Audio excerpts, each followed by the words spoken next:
Chip stacks. Looks like I have 35, 36, 37 maybe.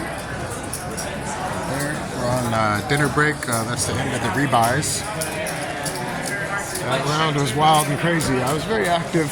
Couldn't get a lot of my hands to really hold up, and then a couple of my gambling speculative spots that I could get in there cheap closing the action. I was able to make some good flops. But yeah, all my ace kings, all my ace queen. I had all these pretty good hands in late position. They would just come rags on the flop. I would check the turn, and then they value bet the river. They would flop a pair. And these guys aren't folding pairs, obviously, on the flop. So that was a little frustrating, and they're also bluffing on the end. Maybe one of them I could have laid down, but overall, with the cards that I'm getting and the way the runouts are going, I'm very happy with the play. And the field's pretty tough, like I thought it would be. There's definitely some very good players. One of the biggest differences here is just like in LA, everybody loves to flip. So I see guys buying for the 30K, they buy it for $1,600, they get 30K starting stacks, and when the blinds are 1,000, that's 30 big blinds. I've seen multiple guys, basically when somebody raises all in, they call off with ace 10, they go all in with ace 10, ace 9 suited, stuff like that. So they're playing, they're looking for a lot of flips. They won't be doing that now that you can't rebuy, so they're basically looking to just, I don't know, spend $1,600 on a coin flip, which is one strategy. I don't think that's a profitable strategy in the long run, unless you, like a millionaire or something like that. But if you've got like 100K, that's not a good strategy to keep just flipping, because it really doesn't make a difference if you have 30 big blinds or 60 big blinds, to be honest with you, against a good field. If you, now, a double stack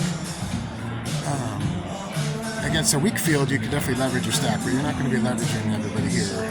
Not until you get closer to the money, or until this is a 3-day tournament, by the way, so if that's the only way you know how to accumulate chips, you need to work on the game a little bit better.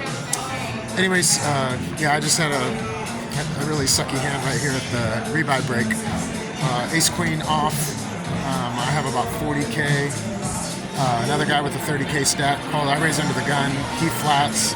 And then one of the same thing, the gamblers, you know, the guys, he goes to 9K.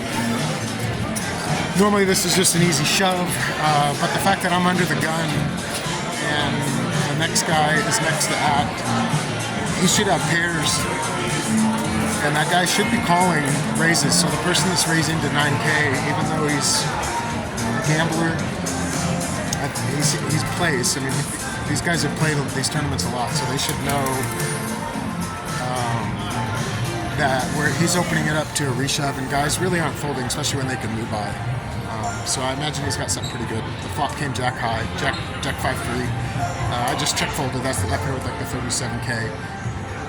And a little bit of advice, I guess, for poker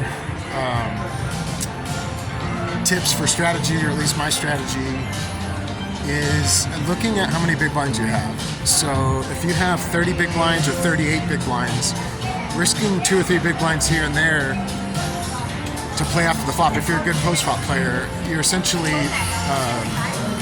you're not risking much. The upside's way higher than the downside. Now, where the downside comes from is for people that are less experienced. So if they have a hand like ace 10 off, that isn't the kind of hand I actually like to call, but 6-7 suited and stuff like that, they're worried about reverse implied odds on flushes. The smaller your stack, the more you don't have to worry about that. So like I had king-queen off, which is not a very good, deep stack hand, but it's a great short stack hand. And so you can't just be folding to 3-bets in position and stuff like that. Sometimes you, especially when their 3-bets are a little bit wide, the basic strategy, probably the GTO guys, they just jam that hand. That's in, but that's not how I play. And then a couple creative ways that got me, because by the way, my stack, it looks like it's staying the same. It's really not. It's going up and down a lot because I am very active in spots that are in position and cheap for me. One strategy is just keep waiting, but I don't want to get blinded down. So European guy, I'm down to 13 big blinds. I'm in the small blind. Same thing, these guys this is like basically a punt stage, everybody with 30 big blinds. I have 6-7 of clubs. early position raises, comes around to me, I am going to see. I'm not going to fold that hand. Like I starting. can stack off if I get a pair. I can stack off if I get a flush draw, and I can stack off if I get a straight draw. And these are just the chances you have to take when you're one of the shorter stacks. Shoving before the flop is not optimal for me. I mean, I could get a heads up. I'll push the big blind out. But I don't have any blockers, so I'm probably going to get called. I would imagine at least 70% of the time. And I just don't want to risk it like that. That isn't. I'd rather, like I said, just put in 1.5 more bigs. Wait till I know I have more equity before I jam. The big blind went ahead and jammed his, and he had a starting stack, so he had his 30 big blinds. And I anticipate him. He's a European, shoving like any ace, any 2 Broadway cards, because, and I would have, I guess I shouldn't say I would have folded because I did call.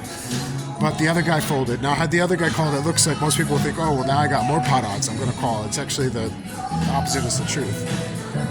Because if anybody has an overpair, the other guy's range would have to be much better to call off 30 blinds, so he has a lot of pairs. Because he had about 40 big blinds in the stack. Anyways, thankfully he folded. Then it comes down to me, and it took a few minutes, but I realized with his 2.5 bigs, my 2.5 bigs, the ante that was in there, and then the other guy I think perceiving having a wide range, but he's not going to have many 6s and 7s hopefully in there. And if I only put him on pairs, then it's an easier fold. I don't know if it was all value, but that guy. Anyways, I called. He had king queen off. I hit a 6 on the flop. That gave me a double up. And he was perturbed, like, why would I ever call? But I had 6-7 of clubs, so I have strategies and plans. And I'm the shortest stack. You need to increase your variance when you're the shortest stack at the table, because there's not going to be very many options for you after that. I could shove when it comes, my button comes and stuff like that, but you just get called too much with these guys. Fast forward about an orbit later, now I've got my stack up to about 50 big blinds. I had won a pot or something like that. Under the gun raises, I'm on the button. I have ace-jack of diamonds, and I don't like raising under the gun players, especially, it's just not my style if the guy's mostly value, and that guy looked like value, and these guys are 4-bet shoving, like any flip hands.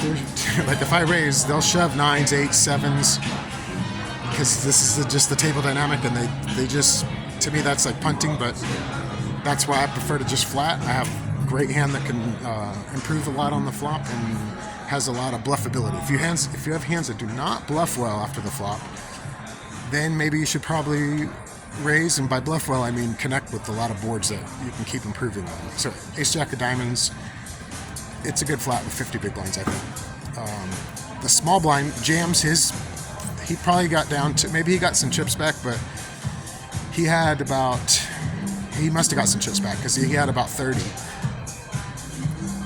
So he shoves for 30 big blinds, which is an over shove to fucking 4 big blinds, pardon my French. And then it comes back around to me, and now I have a decision to make. I took quite a while because I'm giving up. See, it's a different scenario before. When I have 7 high, and it's confusing because the guy knows I called 7 high earlier. So does that mean he's still got that really wide range, like I think, because he knows that I have a wide range and that I'm not going to call off with, if I had 6-7 suited, I'm definitely not calling off there again. Or does he shove with only value, knowing that I'm going to call pretty wide, or thinking I'm still going to call with, like, I don't know. Anyways, I have ace-jack of diamonds, like I told you guys. So finally I decide I call. I'd be left with chips, and I can definitely work with the 20 big blind stack, which is another reason that goes, the variable in my mind is always like, what can I do with what's left over? And these guys would just snap call for the whole tournament life with 50 big blinds with ace-jack diamonds. That's just their style of play. It's not the correct one, not my style. Anyways, I call. He had king-jack suited of spades, and then he proceeded to get all upset. Like, how can you call 7 high and now you don't call ace-jack? Such fish. Anyways, I took his chips. So I must have not had 50 because that would have put me at 100. That would have put me. I probably had. It was probably realistically more. I had like 30 and he had 20. That's probably what it was. Anyways, that puts me at 50. Sorry for the confusion, guys. It's just a lot of hands. Anyways, things are going good. Like I said, if I could just win all the little small pots that I've been playing, But it's important to win the bigger ones that keeps me alive. So on to the next one. It's an hour dinner break. So an hour after rebuys are over, this is when they step into my dome. I'm very good at applying pressure, and I don't try to apply pressure to guys that are looking to gamble. All right, see you guys on the next break. Chip Boy to the first place champion, Gregory Roberts.